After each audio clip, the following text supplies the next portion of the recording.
बॉम्बे शहर, सपनों का शहर इसे लोग कहते थे, लेकिन उम्मीद और मौके की चमक दमक के नीचे एक अलग ही कहानी चल रही थी। ये अंडरवर्ल्ड का बॉम्बे था, पावर के लिए लड़ाई, गैरकानूनी धंधे और ऐसे बड़े बड़े नाम जिनसे लोग डरते भी थे और इज्जत भी करते थे।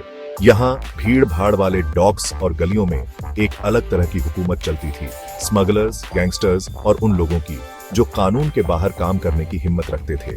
ये उनकी कहानी है।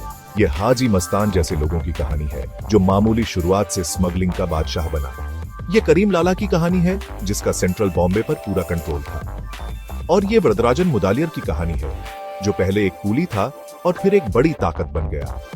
ये लोग और न जाने कितने लोग जो पर्दे के पीछे काम करते थे, उन्होंने बॉम्बे की किस्मत को ऐसे बदला जो दिखता भी है और नहीं भी। इनकी कहानी शहर की अपनी कहानी से जुड़ी है, एम्बिशन, करप्शन और पावर के लिए हमेशा की लड़ाई की कहानी। ये कहानी हमें बस्लिंग डॉक्स तक ले जाती है, जहां स्मगल्ड सामान पानी की तरह बहता था, उन चमकदार ऊंची इमारतों तक जो टूटे हुए स्लम्स से बनी। ये वायलेंस और ब्रूटैलिटी की कहानी है, लेकिन साथ ही लॉयल्टी, चालाकी और चोरों के बीच एक अजीब से ऑनर की भी कहानी है। बॉम्बे अंडरवर्ल्ड को समझने के लिए हमें इन लोगों की जिंदगी में झांकना होगा, उनके इरादों, उनकी दोस्ती और उनके बिट्रेयल को समझना होगा। हमें स्मगलिंग, एक्सटॉर्शन और रियल एस्टेट के गंदे पानी में उतरना होगा, जहां रातों रात पैसे बनते और बिगड़ते थे। और हमें इस अंडरवर्ल्ड की असली कीमत को देखना होगा, वायलेंस से बर्बाद हुई जिंदगियां और माफिया के साए से हमेशा के लिए डरे हुए लोग। हाजी मस्तान नाम ही काफी है डर और हैरानी पैदा करने के लिए। एक पुराने जमाने की याद दिलाता है जब बॉम्बे के डॉक स्मगलिंग और गैर कानूनी धंधों का अड्डा थे। मस्तान एक नौजवान जो शहर में सिर्फ कपड़ों के साथ आया था, वो अंडरवर्ल्ड का एक सबसे ताकतवर आदमी बन गया। उसकी बादशाही स्मगल्ड सोने, घड़ियों और दूसरे महंगे सामान पर बनी थी। मस्तान की कहानी मजगांव के डॉक्स से शुरू होती है, जहां उसने एक मामूली मजदूर की तरह काम शुरू किया, सामान ढोता और जहाज खाली करता था। यहीं उसने स्मगल्ड सामान के फायदेमंद धंधे को अपनी आंखों से देखा, एक ऐसा धंधा जो कुख्यात गैंगस्टर शेर खान पठान चलाता था। मस्तान जो एम्बिशियस और चालाक था, उसने पठान की हुकूमत को चुनौती देने का मौका देखा। उसने लॉयल लोगों का एक ग्रुप बनाया और अपना स्मगलिंग का काम शुरू किया। जल्दी ही अपनी डेयरिंग और पुलिस को चकमा देने की काबिलियत से नाम कमाया। मस्तान का नेटवर्क बॉम्बे के बाहर तक फैला हुआ था, दुबई और अदन के पोर्ट्स तक, जहां उसने इंटरनेशनल स्मगलर्स से कनेक्शंस बनाए और कॉन्ट्राबैंड का स्टेडी सप्लाई हासिल किया। उसका पावर में आना बहुत तेज था। उसने दिखावे और दरियादिली की इमेज बनाई, फ्लैशी गाड़ियों में घूमता और अपने लोगों को गिफ्ट्स देता। उसने फिल्म इंडस्ट्री में भी हाथ आजमाया, फिल्मों में पैसा लगाया और बॉलीवुड स्टार्स के साथ उठा बैठा। ये केयरफुली क्राफ्टेड इमेज एक बेरहम और कैलकुलेटिंग दिमाग को छुपाती थी, जो पावर की पेचीदगियों और पब्लिक इमेज की इंपॉर्टेंस को समझता था। जहां हाजी मस्तान डॉक्स पर राज करता था, वहीं एक और ताकतवर आदमी बॉम्बे के बीचों बीच अपनी हुकूमत चलाता था। करीम लाला, अफगानिस्तान का एक पठान, सेंट्रल बॉम्बे पर लोहे के हाथ से राज करता था। उसका असर गैम्बलिंग डेंस, शराब की दुकानों और दूसरे गैर कानूनी धंधों के बड़े नेटवर्क पर था। लाला, जो अपनी बड़ी बॉडी और वायलेंस की रेपुटेशन के लिए जाना जाता था, अपने दुश्मनों के दिलों में डर पैदा करता था और अपने लोगों की पूरी लॉयल्टी हासिल करता था। लाला का पावर का सफर साउथ बॉम्बे के स्लम से शुरू हुआ, जहां वो एक नौजवान की तरह अपनी किस्मत आजमाने आया था। वो जल्दी ही अंडरवर्ल्ड में ऊपर उठ गया, एक्सटॉर्शन, गैम्बलिंग और कॉन्ट्रैक्ट किलिंग्स में शामिल होकर अपनी खतरनाक रेपुटेशन बनाई। सेंट्रल बॉम्बे पर उसका पूरा कंट्रोल था। उसकी बात पेचीदा गलियों और भीड़ भाड़ वाले बाजारों में कानून की तरह मानी जाती थी। मस्तान से अलग, जो दिखावटी इमेज बनाता था, लाला पर्दे के पीछे रहकर काम करना पसंद करता था। वो कम ही पब्लिक अपीयरेंसेस करता था और लाइमलाइट से दूर रहता था। अपने लॉयल लोगों और एनफोर्सर्स के जरिए अपना असर दिखाना पसंद करता था। उसकी बात ही उसका वादा थी और उसकी बेरहमी की रेपुटेशन ये पक्का करती थी कि उसके ऑर्डर्स बिना किसी सवाल के माने जाएं। लाला का असर क्रिमिनल अंडरवर्ल्ड के बाहर भी था। उसके पॉलिटिशियंस, बिजनेसमैन और यहां तक कि बॉलीवुड सेलिब्रिटीज से भी कनेक्शंस थे, जो उसका फेवर चाहते थे या उसके गुस्से से डरते थे।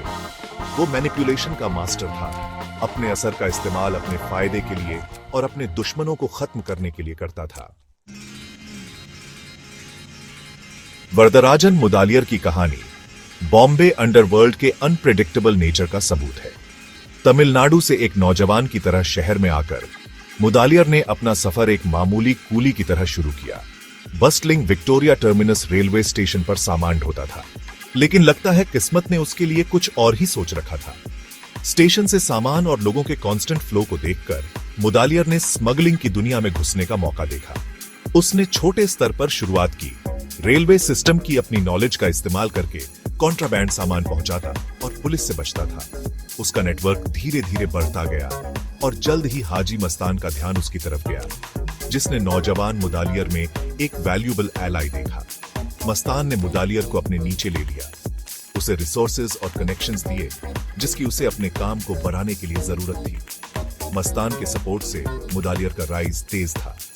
उसने साउथ और वेस्ट बॉम्बे में अपनी पकड़ बनाई, शहर के फलते फूलते ब्लैक मार्केट्स में स्मगल्ड सामान के फ्लो को कंट्रोल किया।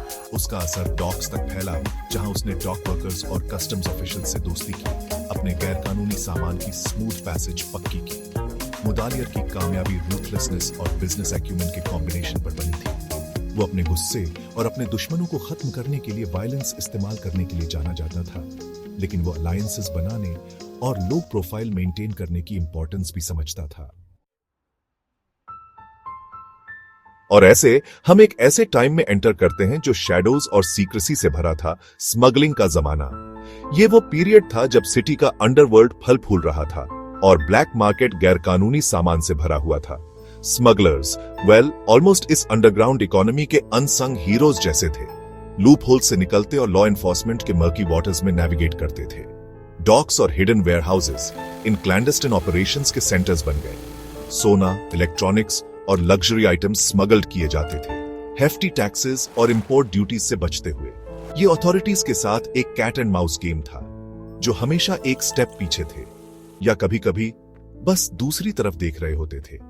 लेकिन ये सिर्फ सामान के बारे में नहीं था। ये थ्रिल, डेंजर और इजी मनी के लालच के बारे में था। स्मगलिंग के इस एरा ने सिटी की हिस्ट्री पर एक गहरा निशान छोड़ा, इसकी आइडेंटिटी को ऐसे शेप किया जो आज भी दिखता है। जैसे जैसे हम इस शैडोवी पास्ट में डीपर जाते हैं, हमें डेयरिंग हाइस्ट्स, इंजीनियस कंसीलमेंट्स और नेटवर्क्स के इंट्रिकेट वेब के टेल्स मिलते हैं, जिसने ये सब पॉसिबल बनाया। ये रिस्क और रिवॉर्ड, एम्बिशन और सर्वाइवल और आखिरकार एक ऐसे सिटी की कहानी है जो लीगैलिटी के किनारे पर फलता फूलता था। जैसे जैसे सिटी का स्काईलाइन बदलने लगा, वैसे ही इसके अंडरवर्ल्ड के एम्बिशंस भी बदले।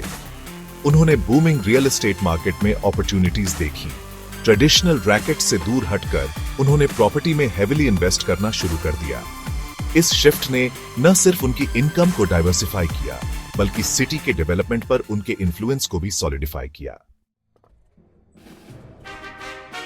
कामाथिपुरा, जो अपने रेड लाइट डिस्ट्रिक्ट के लिए जाना जाता है, पर एक फॉर्मिडेबल वुमन का राज था। वो सिर्फ एक फिगर हेड नहीं थी, उसने टेरिटोरी को लोहे के हाथ से कंट्रोल किया। उसका इन्फ्लुएंस गलियों से आगे तक फैला हुआ था, मुंबई के अंडरवर्ल्ड के फैब्रिक तक पहुंचता था। उसकी कहानी सिटी के क्रिमिनल लैंडस्केप के डाइवर्स और ऑफ्टन सरप्राइजिंग पावर डायनामिक्स का सबूत है। अंडरवर्ल्ड कभी स्टैटिक नहीं होता। टर्फ वॉर्स शुरू हो गए जैसे गैंग्स डोमिनेंस के लिए लड़ते थे। इन कॉन्फ्लिक्ट्स ने क्रिमिनल लैंडस्केप को रीशेप किया। अलायंसेस बनते और टूटते थे। कंट्रोल के लिए कांस्टेंट स्ट्रगल ने एक वॉलेटिल एनवायरनमेंट बनाया, जहां आज का एलाय कल का एनिमी हो सकता था। अपहीवल के इस पीरियड ने मुंबई में ऑर्गेनाइज्ड क्राइम के स्ट्रक्चर पर एक लास्टिंग इंपैक्ट छोड़ा। भले ही सिटी मॉडर्नाइज हो रहा है, अंडरवर्ल्ड का शैडो बड़ा है। इन क्रिमिनल नेटवर्क्स का इन्फ्लुएंस अभी भी वेरियस सेक्टर्स में महसूस किया जा सकता है। उनकी लेगेसी पावर, करप्शन और रेजिलियंस का एक कॉम्प्लेक्स वेब है। इस शैडो को समझना मुंबई को समझने के लिए क्रूशल है, क्योंकि पास्ट प्रेजेंट में इको करता रहता है।